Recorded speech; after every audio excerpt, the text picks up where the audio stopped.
Meus amados irmãos, a paz do Senhor Jesus. Confesso que diante de tudo que eu vi e que eu ouvi hoje, se eu voltasse para casa agora estava bom demais. E é literalmente, meus irmãos, a sensação que a igreja do Senhor sente. É tão bom adorar a Deus com liberdade. A igreja do século 21 adora a Deus com liberdade, sem medo, sem temor. Isso é ser livre. Já bastava o pecado. Quanta gente presa pelo vício, pela bebida e tantas outras coisas ruins. Vai entender. Eu confesso que eu fico um pouco incomodado quando eu vejo um crente muito alegre, sabe, presbítero Edmir, no qual eu cumprimento aqui todo o presbitério da igreja. Eu fico um pouco incomodado quando eu vejo alguém ver um crente muito eufórico chamar de menino. E eu me lembro do que um certo servo de Deus falou. Era muito comum no metrô assistirmos irmãos pregando o evangelho. E pregavam o evangelho com aquele fervor, com aquela alegria. E às vezes, muitas vezes nós não entendíamos o que é que Deus estava fazendo ali. Eu me lembro que eu estava num congresso lá em São Lourenço, congresso de mocidade, e me lembro que Jesus batizou um rapaz, um jovem com o Espírito Santo. Mas aquele jovem deu uma carreira, que foi necessário um obreiro correr atrás dele e agarrá-lo, porque o negócio estava sério. Aí eu disse, eu não posso recriminar esse jovem. Quando eu procurei saber como era a vida dele antes, era uma vida de pecado, era tanta coisa ruim. Aí foi quando Deus me levou ao seguinte raciocínio. Você sabe de onde foi que eu tirei ele? Quantos e quantos lugares ele procurou o prazer, a alegria. Lógico, no meu caso, pelo menos que sou crente desde os 13 anos, Jesus me batizou com o Espírito Santo adolescente, desci as águas com 13 anos, fui batizado com o Espírito Santo aos 15. Hoje para mim é mais fácil. Mas pegar uma pessoa que testou, que experimentou de tudo lá fora, aí não aguenta. Quando o Espírito Santo desce da carreira, sobe no banco, pula, aí você chega e diz assim, é menino, é doido, e você vê 22 abestalhados correndo atrás de uma bola, fazendo um gol, e 50 mil pessoas gritando.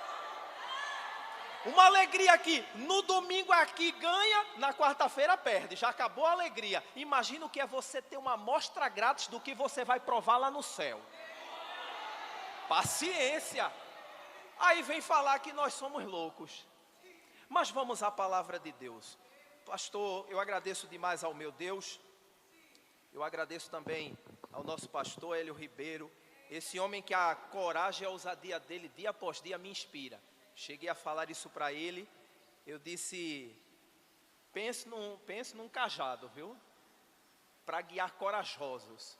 Porque, meus irmãos, ser pastor quando a plateia está ali aplaudindo é bom demais. Agora, sacrificar o Isaac,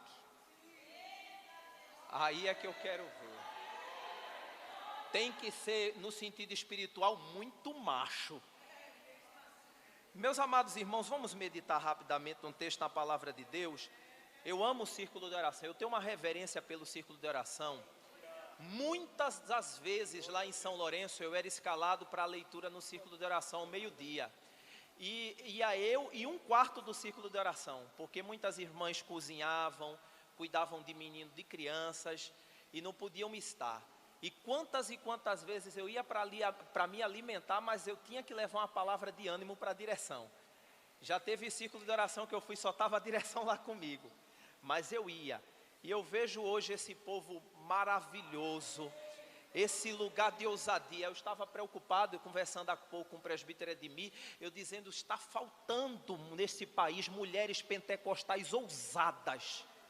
Aquelas que Deus diz é assim, com todo respeito, me permita a alegoria, qual a espada maior eu posso afiar? Porque hoje um clima de medo paira, é uma formalidade. Nós não estamos falando aqui de barulho e de desordem, mas Deus é poder. Deus é poder. Eu não estou em velório, eu estou no lugar onde há vida. Eu não estou dizendo, me permita a expressão, apesar de eu ter nascido na capital, eu tenho um jeito meio matuto, zoada não gera poder, agora que poder gera uma zoada, gera. Vamos ler a palavra do Senhor. Eu quero... Sim, senhor. Vamos ler a palavra de Deus aqui no Salmo de número 98. Bendito seja o nome de Jesus. Salmo de número 98.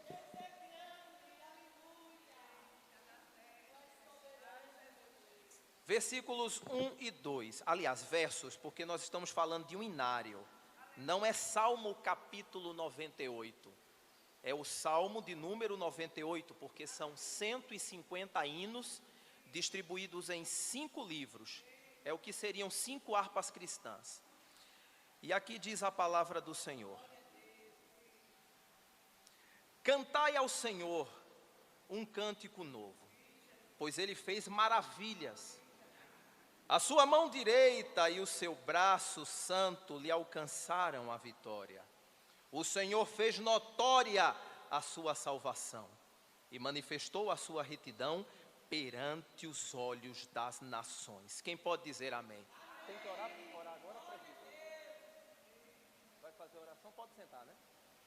Vamos orar, meus amados irmãos. Maravilhoso Deus e eterno Pai, Deus bendito, nessa tarde tão gloriosa, ó Deus, eu te rogo, não, Deus, para que o Senhor abençoe a tua palavra, porque a tua palavra, Deus, é por si mesma abençoadora.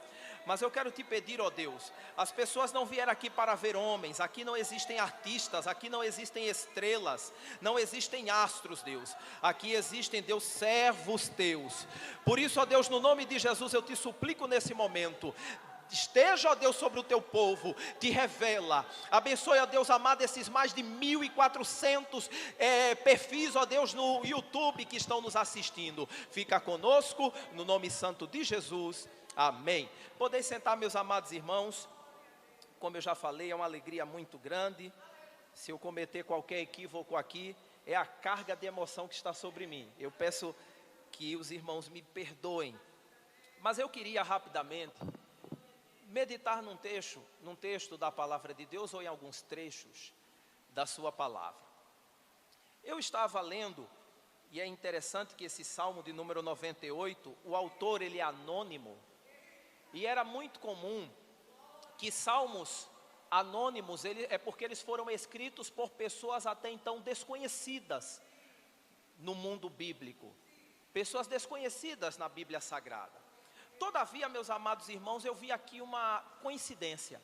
Eu vejo 3 salmos com o mesmo contexto, todavia de autor desconhecido, o que leva a mim, isso é um pensamento meu, a acreditar que foi escrito ou pelo mesmo salmista, ou foi escrito por pessoas de um mesmo grupo de salmistas, vivendo em um mesmo contexto. E esse contexto, na minha opinião, me leva a crer que foi durante o exílio babilônico. Todo mundo aqui conhece Salomão por sua sabedoria. Salomão, que era um homem reconhecidamente pacífico, não existia crise política ou tensão que Deus não ajudasse a Salomão a solucionar. Mas me permita, e me perdoem se parecer uma grosseria da minha parte, o que sobrava em sabedoria, ou transbordava em sabedoria por parte de Salomão, eu acho que faltou ou sobrou em tolice no seu filho Roboão. Roboão criou um caminho inverso. Roboão desprezava o conselho dos anciãos. Ele desprezou o conselho dos mais velhos e ia ouvindo pessoas que traziam conselhos só para o seu próprio ego. Ele chegou a elevar a carga tributária, ou seja, uma alta explosão de impostos tão terrível, mas tão terrível, que a pior de todas as consequências em Israel foi a divisão do reino.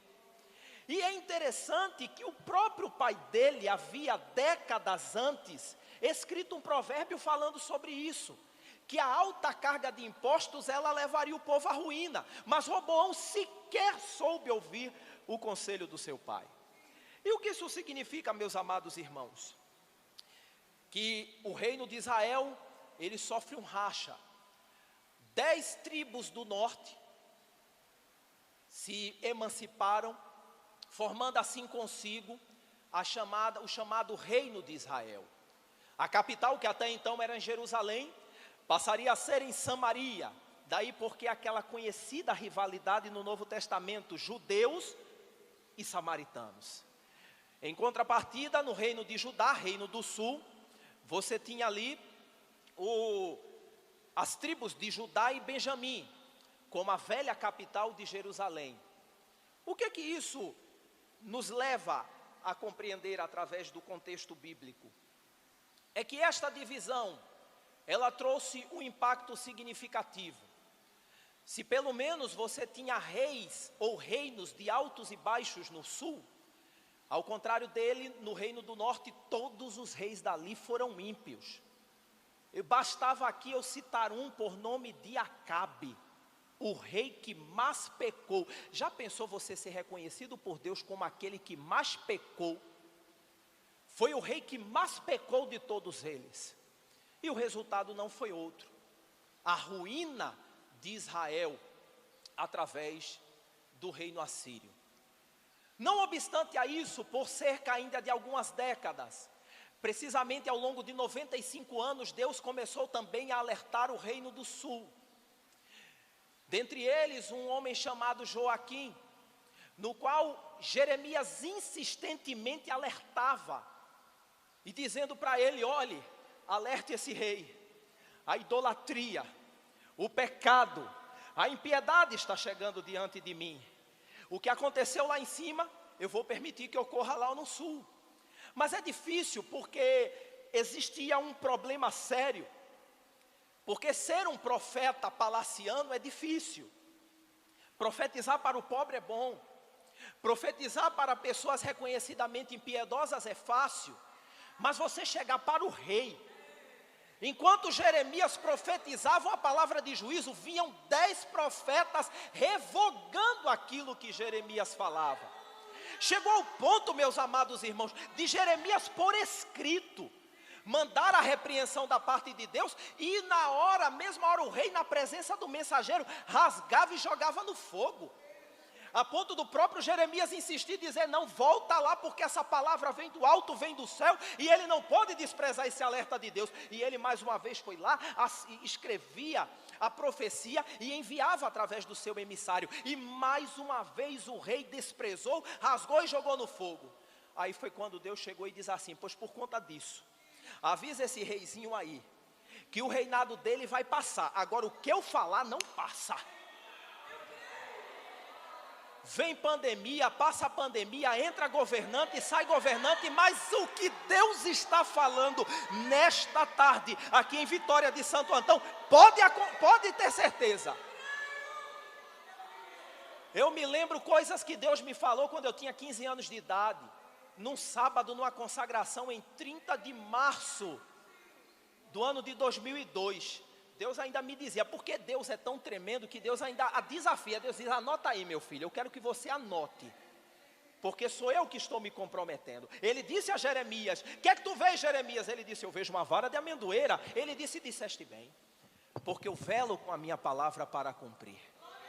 Ou seja, quando Deus ele fala algo para a terra, não é nem só para a igreja. Quando Deus ele fala algo para a terra, ele não está se comprometendo com o presbítero Eliabe. Ele não está se comprometendo nem comigo, nem com você mesmo. Quando ele diz: eu velo com a minha palavra, ele está dizendo: eu vigio dia após dia até cumprir. Deus ele cumpre. Deus não é homem, mas ele é Deus de palavra. Por isso vai segurando, palavra por palavra, que Deus está dizendo aqui hoje. E Deus mandou o alerta. Deus disse a ele: olhe, virá aí o exílio, que nada, rei, olha a prosperidade, Judá vai muito bem. E o profetinha levou o nome de menino e sofreu bofetada. Pegaram a profecia dele e jogaram no lixo. Quantos profetas ao longo dos anos estão vendo suas profecias sendo jogadas na fogueira? Não, porque aqui também tem profeta, mas profeta que tem a coragem de profetizar no palácio, eu duvido. Deus é tremendo. Sabe o que é que eu me aperreio com Deus? É porque quando nós chegamos aqui, ele pega uma mensagem toda, destrói, desfaz e diz: olha, Everson, o rolo é esse. Quando tu vais para o púlpito, as irmãs sabem disso, os irmãos que falam aqui na frente sabem disso, já tiveram essa sensação. Quando nós viemos para cá, Deus pega a nossa fita, joga e diz: o DVD agora é esse. Aleluia, glória. Então, qual foi o resultado disso? O resultado disso é que essa palavra se cumpriu. Você veja no livro do profeta Daniel, no capítulo 1. Livro do profeta Daniel, capítulo 1. Estávamos falando de um rei que estava desprezando a profecia. Mas Deus disse: o teu reinado vai acabar e a minha palavra vai se cumprir. Que o homem acredite que não. Deus é o dono da igreja. Ele manda nas eras. Eu digo sem demagogia, quando eu vejo uma mulher dessa pegar no microfone, eu tremo na base. Porque eu digo: aí vem, meu amigo. E lá no capítulo 1 de Daniel, diz que no 3º ano do reinado de Jeoaquim, rei de Judá, ou seja, reino do sul. Veja que ele não cita mais aqui. Era muito comum no livro dos reis, eles citarem, logo após a divisão dos reinos, ele citar no 1º ano do rei fulano de tal, de Israel, e no 4º ano do rei Cicrano, rei de Judá. Aqui ele já não cita o reino de Israel. Por quê? Porque os reis foram ímpios. Então Deus permitiu a invasão assíria. O que foi que aconteceu? Deus dispersou. Tanto que o próprio Pedro, nos dias apostólicos, chegava a dizer assim: as tribos de Israel que ainda se encontram dispersas. Quais dessas tribos de Israel, do reino do norte, voltaram para a sua terra? Sabe quantas? Nenhuma. Deus os espalhou. Mas o reino do sul ainda existia. Então veio Nabucodonosor, rei de Babilônia, a Jerusalém, a sitiou. Ele usou flechas? Não. Ele usou cavalos? Também não. Ele usou canhões? Menos ainda, não havia tecnologia para isso. Ele levantou gigantes? Também não. Ele simplesmente cercou a cidade. A partir de hoje, aqui em Judá, ninguém entra e ninguém sai.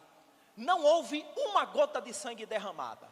Agora imagina o que é 1 ano depois você não poder sair, nem entrar em Vitória de Santo Antão. Vai faltar combustível, vai faltar água, vai faltar alimento. Aí o homem diz que é grande, que pode, que faz. Aí Deus manda, vem uma crise de caminhoneiro aí para a distribuição de alimento. Aí vem os insumos na área da saúde, aí começa o colapso. Deus foi lá, só ficaram cercando. Aí o que é que Deus faz? Apertou aqui, apertou ali, até que num dado momento, eles se entregaram. Veio a primeira leva. Pega os intelectuais, pega os melhores, pega os da nobreza. Agora vamos para a segunda leva. E o que ficaram na miséria. Destruíram, derrubaram de alto a baixo o templo. Deus começou a abater árvores altas. Imagina só o que que são pessoas que tinham no seu currículo a abertura de mar vermelho, a ardência na sarça sem que ela se consumisse, queda da saraiva, vinda das codornizes, saída da água dentro da rocha. O que era agora você ser humilhado, dissecado por um reino estrangeiro. Era algo terrível. E no versículo 2 diz, aí alguém diz assim: mas Deus foi derrotado. E Deus nunca perde, irmão. Deus está no controle de tudo. E Deus nunca é derrotado por nada nem por ninguém. O versículo diz que o Senhor os entregou. E o Senhor entregou nas suas mãos a Jeoaquim, rei de Judá. Acabou com cabeça, desestruturou o resto. E uma parte, preste bem atenção, e uma parte dos utensílios do templo de Deus. Então Deus entregou ao rei e aos utensílios do templo. Nada do que Deus permite, por mais que você não compreenda, aceite por fé. Porque tudo que Deus permite tem uma finalidade. Até uma paralisia renal. Tudo tem um porquê para Deus. Deus é estratégico. Aceita por fé essa tribulação. Ah, mas o homem não para, não tem problema. Mas ele está proibindo eu de ir para a igreja. Vai cantando. Mas esse menino não sai das drogas, vai orando. Deus vai fazer coisas grandes. Porque a partir do momento em que eu coloco a situação nas mãos dele, ele se responsabiliza, ele passa a tomar o comando de tudo. Até quando parece não estar nada sob controle. E aí, meus amados irmãos, o que me chama a atenção ainda, voltando para o Salmo 98, é que o salmista, o cantor, o escritor anônimo, ele faz assim: cantai ao Senhor um cântico novo. Aí eu disse, peraí, para que Deus vai mandar cantar um novo hino? Por quê? Qual seria o interesse de Deus? Será que Deus troca um louvor por outro? Não. É porque é uma diferença muito grande entre cântico e louvor. Todos os cânticos do livro dos Salmos são cânticos, mas nem todos são louvores. Eu vou lhe dar um exemplo. Se você falasse com Davi, quantos e quantos desabafos ele ali escreveu? Era um dia após o outro que Davi vivia. No Salmo 13, por exemplo, vê se isso é hino que se cante para Deus. Até quando te esquecerás de mim, Senhor? Já pensou se me vissem abrindo o culto cantando isso? Vamos louvar o Deus que se esqueceu de nós. É como se ele dissesse assim: o Senhor não está vendo o que eu estou passando, não, Deus? É tanta murmuração, é tanta lamúria, é tanto lamento, que foi necessário o Espírito Santo de Deus intervir para ele rememorar tudo aquilo que Deus havia feito através dele. Aí no último verso ele diz: agora eu vou parar de cantar e vou louvar. E no último verso ele diz: louvarei ao Senhor, porquanto ele tem me feito bem. Mas existiam hinos, por exemplo, que eram cantados não para glorificar a Deus, mas sim para dar coragem para o rei. Por exemplo, no dia da luta, no dia da guerra, Davi chegava e os cantores cantavam para Davi o Salmo 20. O Senhor dos exércitos te ouça no dia da angústia, que o nome do Deus de Jacó te proteja, que envia-te socorro desde o seu santuário. Ia cantando, cantando, até que chegava ao cume. Rei, uns confiam em carros e outros em cavalos, mas nós, soldados, faremos menção do nosso Deus. Aí você vai para o Salmo 22. Deus meu, por que me desamparaste? Era um dia após o outro. Aí vai para o 23. O Senhor é meu pastor e nada me faltará. Deitar-me faz em verdes pastos, guia-me mansamente às águas tranquilas, refrigera a minha alma. E por aí ia. Mas você chegava, à medida que iam passando, no Salmo 24, meu Deus, era um Pentecostes. Levantai, ó portas, as vossas cabeças. Ele começa, né? Levantai, ó entradas eternas, para que entre o Rei da Glória. Tinham salmos como o salmo dos filhos de Corá. Deus é o nosso refúgio e fortaleza, socorro bem presente na hora da angústia, porquanto não temeremos. Olha que fé, ainda que a terra se mude, ainda que os montes se arrastem para o meio dos mares, ainda que as águas rujam e se perturbem, ainda que os montes se abalem pela sua braveza. Eu quero saber, dentro de mim eu sinto é um rio, cujas correntes alegram a cidade de Deus, o santuário das moradas do Altíssimo. Pode estar tudo, pode estar chovendo canivete lá fora, aqui dentro eu estou sentindo uma coisa tão boa. Deus está no meio dela, porquanto eu não serei abalado. Deus me ajudará ao romper da manhã. O Senhor dos exércitos está conosco, o Deus de Jacó é o nosso refúgio. Aí alguém chega e diz: mas vinde e contemplai as obras do Senhor. Olha para aí para fora, é Covid, é H1N1, é tuberculose, é câncer. Que desolações Deus tem feito na terra. É crise econômica, é crise mundial, mas Ele faz cessar as guerras até o fim da terra. Ele é poderoso, Ele quebra o arco, corta a lança, queima os carros no fogo. Aquietai-vos e sabei que eu sou Deus. É muita convicção. Serei exaltado entre as nações, serei exaltado sobre a terra. Amém. Então o Senhor dos exércitos está conosco, o Deus de Jacó é o nosso refúgio. Meu irmão. Mas tinha o salmo do exilado. O Salmo de número 137. O povo está sendo levado, presbítero Edmir, cativo para a Babilônia. Está acabando, acabou-se Pentecoste, acabou Páscoa, acabou a festa dos tabernáculos, acabou tudo. O templo foi destruído, não tem mais culto. Aí o salmista começa agora a dizer, no Salmo de número 137, junto aos rios de Babilônia, nos assentávamos e chorávamos, lembrando-nos de Sião. E nos salgueiros que há no meio dela, penduramos as nossas harpas. Vamos acabar com esse negócio de tocar. Acabou o culto, acabou a alegria. Agora é só lamento, agora é só tristeza, agora é só derrota. Agora não tem mais com esse negócio de louvar a Deus, não. É o cântico da murmuração. Nos salgueiros que há no meio dela, penduramos as nossas harpas. Até aqueles babilônicos que nos oprimiam chegaram a nos cutucar e dizer assim: não, cantam desses hinos de crente aí que nós gostamos, é bonito. Cantam desses cânticos de Sião. Ele disse: como é que eu vou cantar um hino de uma terra a qual eu já perdi, estou distante e não sei se vou voltar? É o crente desanimado. Meu irmão, como é que eu vou falar de céu se eu não estou sentindo mais Deus? Se eu não tenho certeza se Deus é mais comigo? Deus nunca mais falou comigo, eu não sinto a sua presença. Quando eu vou orar agora é só lamúria, é só murmuração. Por isso que é necessário às vezes mudar o cântico. Aleluia. Mas é no meio da Babilônia em que Deus começa a operar. É no meio da Babilônia, é no meio da crise que Deus começa a levantar as suas tochas. Aleluia. Deus sabe por que está dizendo isso. E lá no capítulo 2, Daniel fala do sonho de Nabucodonosor. De repente, Nabucodonosor tem um sonho.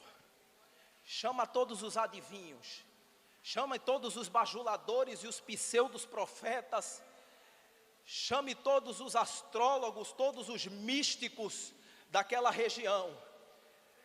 Nabucodonosor lança um desafio pior que o de Faraó, que o de Faraó ele contava o sonho e a pessoa interpretava, mas esse era pior, ele tinha que dizer qual foi o sonho que ele teve. Sente aí, meu filho, por favor. Diga aí, eu tive um sonho essa noite que me inquietou. Tá bom, rei, fale qual é o sonho. Não, você que vai me contar qual foi o sonho. Eu quero que você me diga o que foi que eu sonhei. Eu só quero saber o meu sonho. E ninguém sabia dizer. O homem ficou enraivecido, o homem ficou aperreado, daqui a pouco começa a ficar vermelho, ficou irritado, disse: vou mandar matar todo mundo, vou começar por esses exilados. Aí chega lá o oficial de justiça, o arauto, bate na porta de 4 jovens. Dentre eles o nome dele era Daniel, no qual achou-se nele um espírito excelente. E disse: olha, o rei Nabucodonosor mandou vos avisar que porque aconteceu algo que lhe entristeceu, que lhe aborreceu, ele mandou dizer que amanhã vai começar as execuções e vocês são os primeiros a serem sentenciados. Então vamos fazer o seguinte, vamos começar vindo aqui, porque o rei vai mandar começar a execução. Ele: não, calma. Como é que foi esse sonho? Ele não contou. Não tem um jeito, peraí, Deus me trouxe para dentro de Babilônia, não foi por acaso.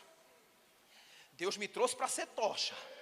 Deus me trouxe para ser uma candeia acesa. O que é que eu vou fazer? Ele: calma, faça o seguinte, me dê 24 horas. Eu vou me reunir com os meus companheiros, nós vamos orar.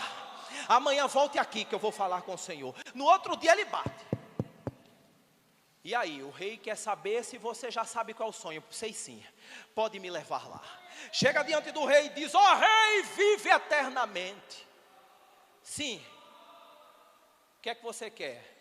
Você eu conheço, seu nome é Beltesazar, que significa aqui em aramaico que o Deus Bel te proteja. E Daniel dizendo: Beltesazar para você, porque dentro de mim meu nome é Daniel, que no hebraico quer dizer o Senhor julga. E chegando lá, meus amados irmãos, Daniel chega perante o rei e diz: rei, eu tive o mesmo sonho que tu tiveste. Ele disse: tivesse o mesmo sonho que eu? Tá bom, fala aí. Rei, sonhaste com a grande estátua? Foi. Deixa eu lhe dizer mais. essa estátua, ela tinha uma cabeça de ouro. Sim. E o seu peito, rei, era uma junção, os dois braços de prata, o peito e os braços de prata. Deixa eu sentar aqui no tamborete que o negócio está ficando bom. Continua, Daniel. Sim, rei. E o seu abdômen, as suas coxas eram de ferro, eram de bronze. E quando ia descendo por sobre a sua perna, ali no seu joelho, já havia uma mescla de ferro que começara a se misturar com barro. E eu vi uma pedra de esquina que ela acertava aquela estátua e ela era derrubada. Estava falando do meu e do teu Jesus. Meu Deus. Exatamente, Daniel. Foi exatamente esse o meu sonho. Senta aí direitinho, rei, que agora vem a interpretação. A cabeça de ouro, rei, é o teu reinado. Um reinado forte, sólido, mas que depois de ti virão dois reinos que se juntarão e surgirão depois do teu. O Império Medo-Persa, vai guardando esses nomes.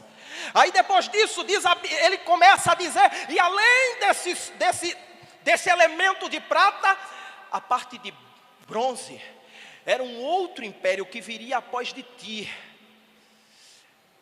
O Império de Alexandre, conhecido como Grande, e depois de ti virá um império forte como o ferro, mas diante de tanta corrupção, Deus vai fragilizá-lo como um barro, e virá um rei, que após dele vai acertá-lo na base, e vai reinar eternamente. É esse mesmo que tu acabaste de dar glória aí, ó. Essa é a pedra que está aqui nesta noite.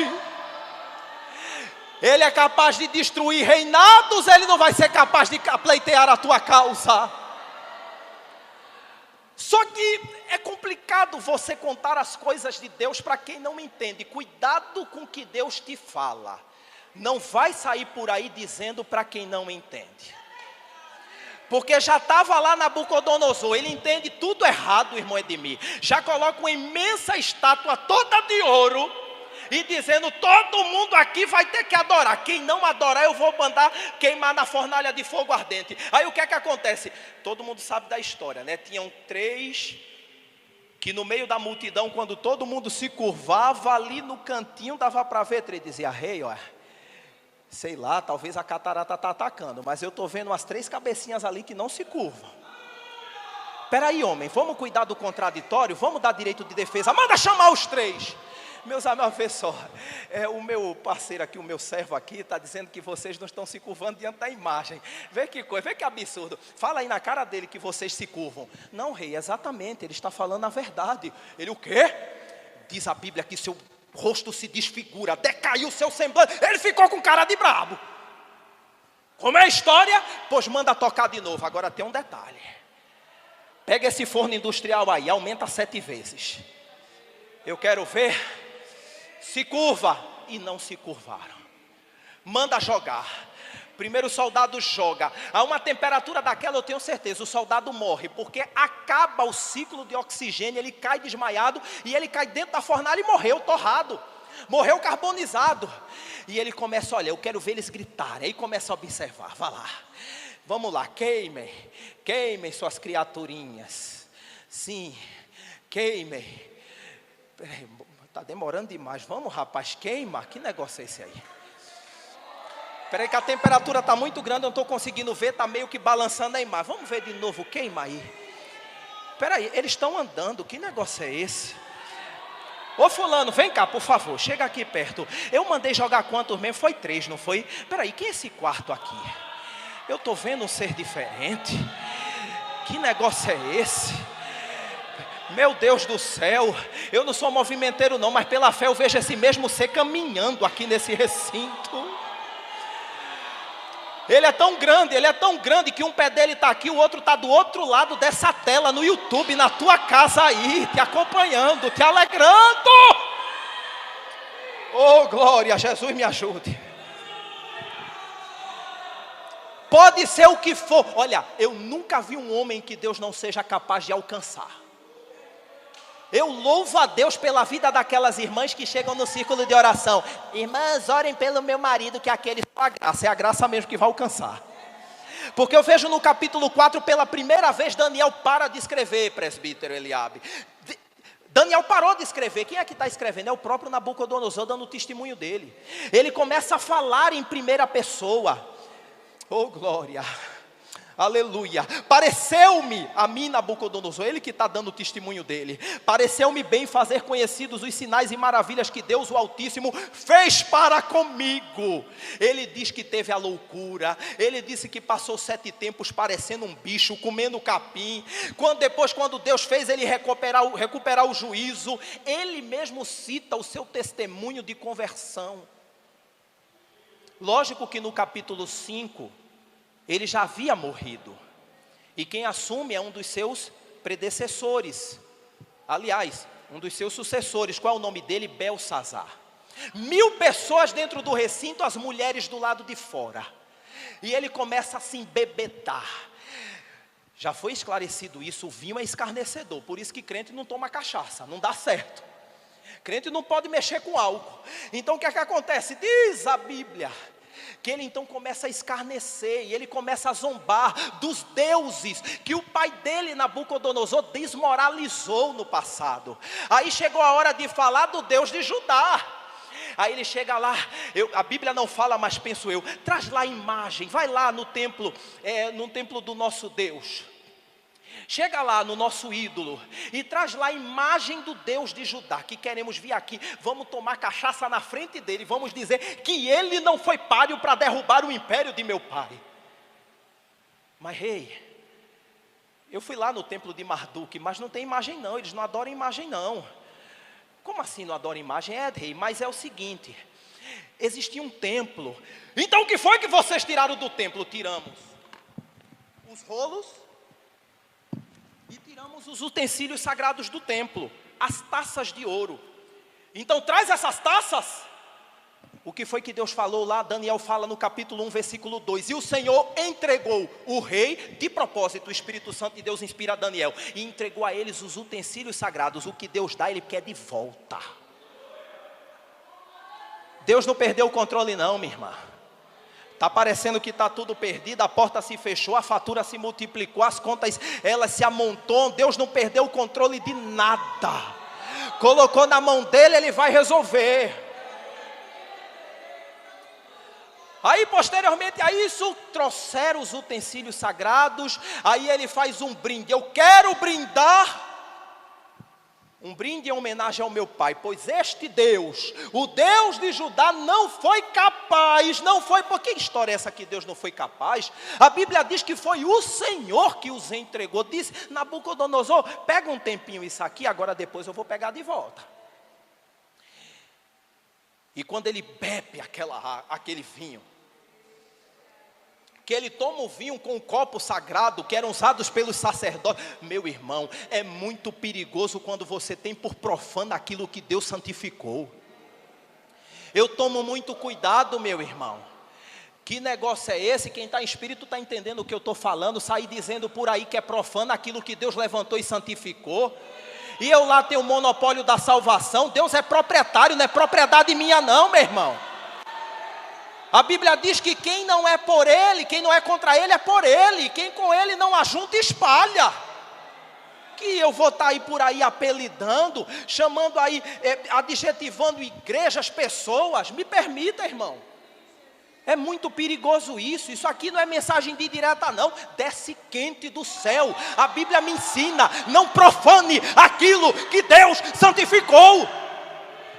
Não tenha por rebelado aquilo que Deus separou. Aleluia. Aí de repente, meu irmão, quando ele brinca, aquele surto de gargalhadas, daqui a pouco o povo começa a se calar. Olha o silêncio, olha o silêncio, olha o silêncio. E ele, o que é que está acontecendo? Porque a piada não foi engraçada não, cadê vocês que não estão rindo? Aí um camarada lá começa com a mão trêmula a apontar para ele. Aí ele vira. Quando ele olha em direção ao altar, uma imensa mão começa a escrever na parede. Começa a escrever. Começa a escrever. O homem fica agoniado, perde a cabeça, já começa a se estressar. Aí a esposa dele lá fora vê a situação, entra no recinto e diz: ó rei, deixa eu te dizer uma coisa, eu era menina ainda, mas eu lembro dessa história. Eu lembro quando o teu pai, sim, o teu pai, ele teve um sonho. E ninguém aqui conseguiu discernir que sonho foi este. Mas eu vou te dizer, achou-se num tal de Daniel um espírito excelente, um homem que Deus dava a ele a capacidade de discernir enigmas e solver dúvidas. Chama, pois, agora Daniel. Não é mais Beltesazar, é Daniel.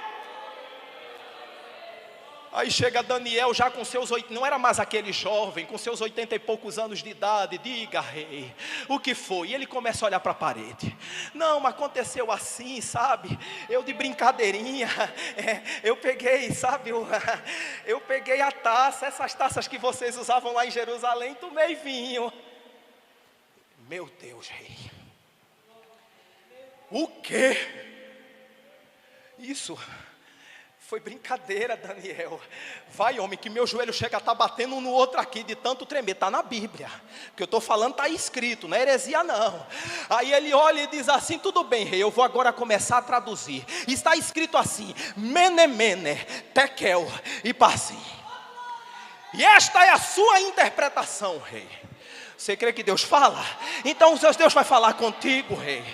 Pesado foste na balança e foste achado em falta. Segunda, Deus hoje contou o teu reino e está dizendo: hoje ele se acabou. Hoje, não é amanhã, é hoje. E por último, Deus está entregando o teu reino aos medos e aos persas. A Bíblia não fala, agora sou eu imaginando. Eu tenho mania de ler Bíblia pensando na historinha. Agora eu imagino Belsazar dizendo assim, rindo, e dizendo: Daniel tem noção do que ele está falando, entregar o meu reinado aos medos e aos persas. Daniel, isso aqui sou eu conjecturando. Você tem ideia do tamanho dos muros de Babilônia? 15 metros de profundidade ao chão, Daniel. Nem a maior retroescavadeira do Oriente Médio é capaz de penetrar. Daniel, são 20 metros só de espessura. Tem gente que dorme, que mora dentro dos muros, Daniel. Daniel, não dá para atravessar. Daniel, olha o tamanho desses muros, 70 metros de altura, Daniel. Não tem como passar por cima, Daniel. A porta, Daniel, da cidade está fechada, está lacrada. Porta de bronze, ferrolho de ferro, Daniel. Pois Deus vai hoje estar dizendo: contou o teu reino e deu cabo dele. E para concluir, aí o que foi que aconteceu? Oh, glória. É tão bom falar de Bíblia, né? É tão bom, a Bíblia alimenta, fortifica. No começo, às vezes, para alguns parece até espinafre, mas depois vai dando força, vai dando um vigor. Aí o que é que acontece? Logo depois disso, diz a história que Ciro e Dário, os dois braços, se unem e desviam o curso do rio Eufrates. Eles passam por debaixo do afluente do rio. Todo mundo bêbado naquela noite foi morto. Eles tomam o reino. Você vai no capítulo 6, o rei já é Dário. Deus cumpre aquilo que ele diz, não importa qual seja o contexto. Deus nos trouxe nessa tarde para dizer: eu não perdi o controle de nada. Ele ainda é Deus.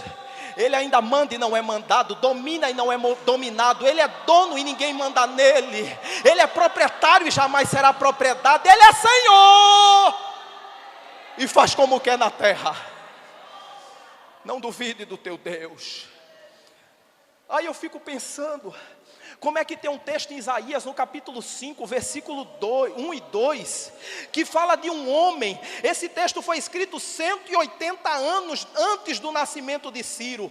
Quando um rei invade o outro, ele vai lá no caixa. Ele vai lá no cofre, mas o cofre ficava no santuário. Chega lá no templo, eles pegaram o restante dos utensílios e encontraram uma cópia, um rolo das escrituras sagradas. A Bíblia não existia capítulo e versículo, mas Deus fez com que um dos intérpretes achasse o exato texto. E é lá no capítulo 45 do livro do profeta Isaías que Deus, ele brada com a sua alta voz: Em uma época em que nada parecia, porque profetizar quando tudo está bem, tudo bem. Mas outra coisa é você chegar e dizer assim: assim diz o Senhor a ser ungido, a Ciro. Ciro nem existia nessa época. A quem tomo pela mão direita para bater as nações diante da sua face e desarmar os seus reis, para abrir diante dele as portas.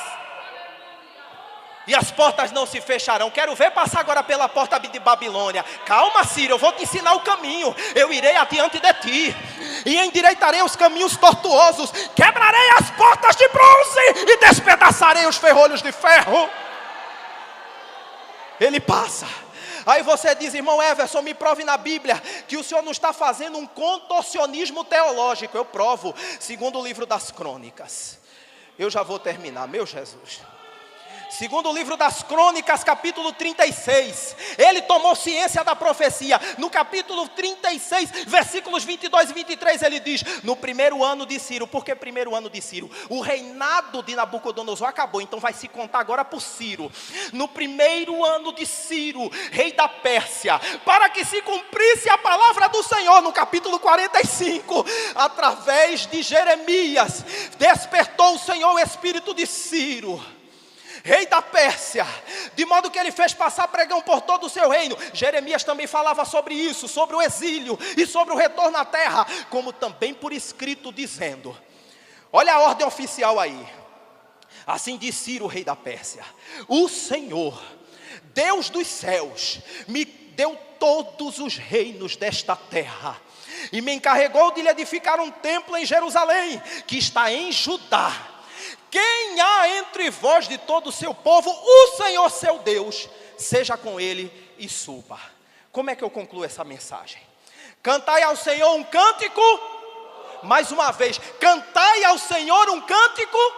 Qual era o primeiro cântico? Junto aos rios de Babilônia, nos assentávamos e chorávamos, lembrando de Sião, e nos salgueiros que há no meio dela, penduramos as nossas harpas, e até aqueles que nos oprimiam diziam assim: canta um desses cânticos. Como é que eu vou louvar a Deus em terra estrangeira? Mas Deus muda o hino, Deus muda o hino. Olha, saiu uma ordem aí do rei Ciro. Qual é? Vocês estão libertos. Ele está decretando o fim do cativeiro babilônico. A ordem é: pega o povo e volta. A ordem é para voltar. A ordem é para retornar, porque a promessa que Deus fez a Abraão era lá. Aí daqui a pouco ele diz: meu Deus do céu, pega aí de novo as harpas, vamos embora cantando, que Deus acabou de me dar um cântico novo. Salmo 126, quando o Senhor trouxe os cativos de volta a Sião, estávamos como os que sonham. Eu não acredito, meu Deus, o Senhor está fazendo isso mesmo? Mas a gente estava tão triste que tinha parado de cantar. Calma que vem mais. A nossa boca se encheu de riso e a nossa língua de cânticos de alegria. Então se dizia entre as nações: grandes coisas fez o Senhor por eles, grandes coisas fez o Senhor por nós, e por isso estamos cheios de alegria. Restaura a nossa sorte, ó Senhor, como as correntes do Negueb. Os que semeiam com lágrimas, colherão com cânticos de alegria. Aquele que leva a preciosa semente, andando e chorando, voltará com cânticos de alegria, trazendo consigo seus molhos. Vamos cantar um novo cântico. Acabou o cativeiro, acabou a provação, acabou a dificuldade, e agora é o que? É cantar. Vamos cantar um novo hino. É hino de ações de graça, é culto de ações de graça. O que era pedido de oração agora vai ser testemunho. O que era veredicto de médico, já praticamente assinando atestado de óbito, vai virar testemunho de milagres. Cantai ao Senhor um cântico novo.